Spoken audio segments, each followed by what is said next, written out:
आदमी पार्टी से निलंबित और केजरीवाल सरकार से बर्खास्त संदीप कुमार की मुश्किलें कम होने का नाम नहीं ले रही हैं।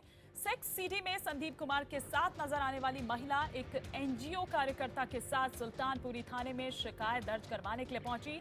इसके अलावा आपको बता दें कि शिकायत करने पहुंची जो महिला है उसका आरोप यह है कि ये सेक्स सीडी संदीप कुमार के मंत्री बनने के बाद की है। जी हां, ये बड़ा आरोप जो यहां पर नजर आ रहा है महिला का कि सुल्तानपुरी में घर खरीदने के बाद वो वहां शिफ्ट हुई थी। महिला का आरोप है कि नई जगह होने के चलते वो संदीप कुमार से राशन कार्ड बनवाने के लिए मिली थी। महिला के मुताबिक जब वो संदीप कुमार के दफ्तर में उनसे मिलने पहुंची तो उसे अंदर बैठा दिया गया। महिला का यह भी आरोप है कि इस दौरान उसे कोल्ड ड्रिंक की बोतल भी पकड़ाई गई जिसमें कुछ नशीला पदार्थ मिला था। महिला का आरोप है कि कोल्ड ड्रिंक पीने के बाद उसको होश नहीं था, जिसके चलते उसने क्या किया उसे नहीं पता। महिला का आरोप है कि सीडी वायरल कर उसे बदनाम किया गया। महिला की शिकायत के बाद संदीप कुमार पर गिरफ्तारी की तलवार लटक रही है। वहीं पे F4 में रहती थी मैं, तो मैं राशन कार्ड के लिए घूम रही थी तो बोलो क्यों परेशान हो रही हो, बोलो मैं बनवा दूंगा राशन कार्ड आपका। मैंने कहा अच्छी बात है बनवा दोगे तो, और इससे अच्छा क्या चाहिए मेरे को। फिर इसके बाद बोला कि मेरे से मिलना पड़ेगा। मैंने कहा नहीं, कि नहीं मेरे से मिलोगी तभी तो राशन कार्ड बनवाऊंगा। तो फिर आप उनसे मिलने गए? हाँ जी, मैं उनसे मिलने गई। वो फिर अंदर बिठाया, मेरे को क्या पता कि ऐसा ऐसा करेंगे वो। फिर उन्होंने ठंडा पिलाया। ठंडा पिलाने के बाद बोला ठीक है बनवा दूंगा। फिर वो 2-4 बातें करी उन्होंने। फिर उसके बाद ठंडा पीने के बाद मेरे को फिर पता ही नहीं लगा। हम वहीं पे F4 में रहती थी मैं, तो मैं राशन कार्ड के लिए घूम रही थी तो बोलो क्यों परेशान हो रही हो, बोलो मैं बनवा दूंगा राशन कार्ड आपका। मैंने कहा अच्छी बात है बनवा दोगे तो, और इससे अच्छा क्या चाहिए मेरे को। फिर इसके बाद बोला कि मेरे से मिलना पड़ेगा। मैंने कहा नहीं, कि नहीं मेरे से मिलोगी तभी तो राशन कार्ड बनवाऊंगा। तो फिर आप उनसे मिलने गए? हाँ जी, मैं उनसे मिलने गई। वो फिर अंदर बिठाया, मेरे को क्या पता कि ऐसा ऐसा करेंगे वो। फिर उन्होंने ठंडा पिलाया। ठंडा पिलाने के बाद बोला ठीक है बनवा दूंगा। फिर वो 2-4 बातें करी उन्होंने। फिर उसके बाद ठंडा पीने के बाद मेरे को फिर पता ही नहीं लगा। तो सुना आपने क्या कुछ कहा यहाँ पर पीड़ित महिला ने। महिला की शिकायत के बाद दिल्ली के मुख्यमंत्री ने ट्वीट कर कहा कि अगर महिला के आरोप सही हैं तो ये बेहद गंभीर बात है और इस पर संदीप को कठोर से कठोर सजा मिलनी चाहिए। बता दें कि इससे पहले सेक्स सीडी वाले संदीप कुमार को आम आदमी पार्टी से बर्खास्त कर दिया गया है। इस पर उप मुख्यमंत्री मनीष सिसोदिया ने कहा कि संदीप ने जो किया है उसका बचाव नहीं किया जा सकता है। पार्टी की नजर में संदीप ने गलत किया है। संदीप की अलग निजी राय हो सकती है लेकिन इसको लेकर कोई सफाई नहीं दी जा सकती।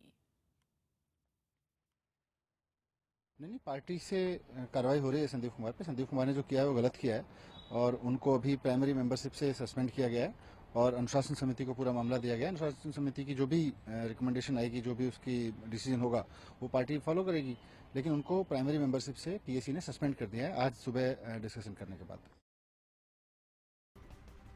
सीडी कांड पर मचा घमासान थमने का नाम नहीं ले रहा है। आम आदमी पार्टी के विधायक संदीप कुमार की सेक्स सीडी पर मचा घमासान अब सड़कों पर भी जारी है।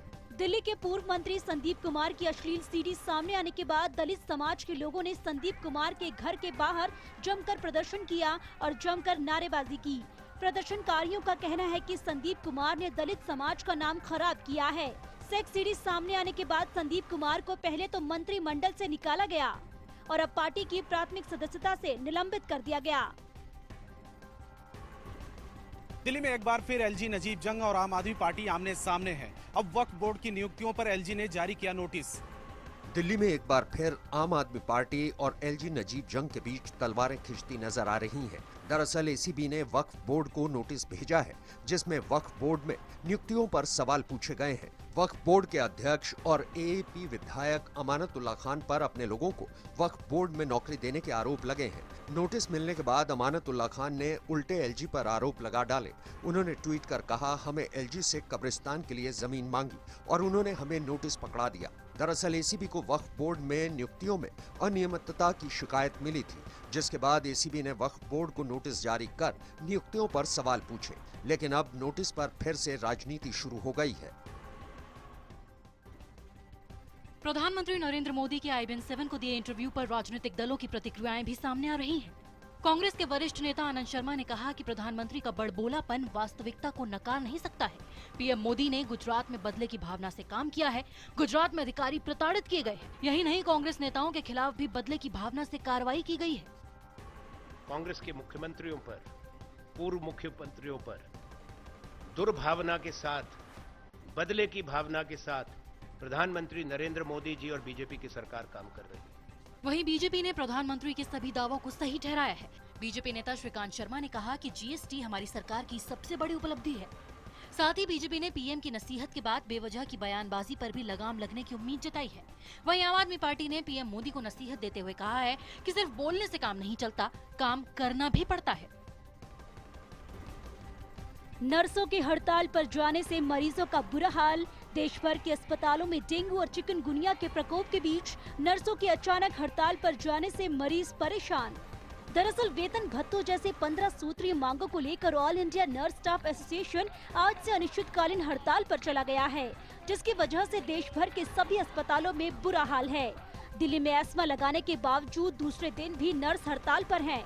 जंतर मंतर पर करीब 500 नर्सें धरने पर बैठी हैं और अपनी मांगों को जल्द मंगवाने की अपील कर रही हैं। तो वहीं लखनऊ में भी नर्सों की हड़ताल से अस्पतालों में बुरा हाल है। लखनऊ पीजीआई में दूर दूर से आ रहे मरीज परेशान होकर इधर उधर घूमने को मजबूर हैं। सीबीआई ने मारा हुड्डा के घर छापा। मानेसर जमीन आवंटन मामले में हरियाणा के पूर्व मुख्यमंत्री भूपेंद्र सिंह हुड्डा के घर सीबीआई ने रेड मारी। सीबीआई ने रोहतक, दिल्ली, पंचकुला, मानेसर, गुरुग्राम और चंडीगढ़ समेत 18 जगहों पर छापेमारी की है। हुड्डा पर मुख्यमंत्री रहते हुए मानेसर के 3 गांवों की करीब 400 एकड़ जमीन अधिग्रहण करने के बाद बिल्डरों को बेचने का आरोप है। इसके अलावा सीबीआई ने retired IAS officer MK Tayal, Chhatar Singh और मौजूदा आईएएस ऑफिसर एसएस ढिल्लो के ऑफिस पर भी छापेमारी की। तायल और छतर सिंह हुड्डा सरकार में प्रिंसिपल सेक्रेटरी थे। फिर विवादों में आया सेंसर बोर्ड। राखी सावंत ने अपनी फिल्म को लेकर लगाया भेदभाव का आरोप, तो वहीं सेंसर बोर्ड ने बताया पब्लिसिटी।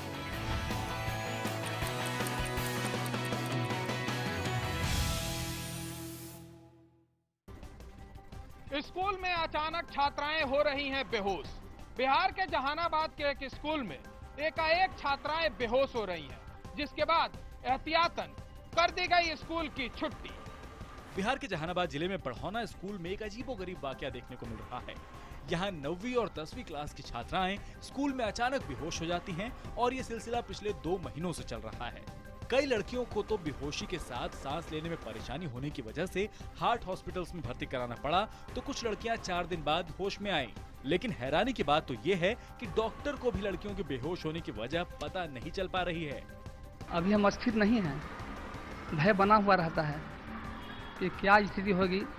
रहस्यमय तरीके से बेहोश होने की वजह से सभी खौफजदा हैं। इसीलिए एहतियातन स्कूल की भी छुट्टी कर दी गई है।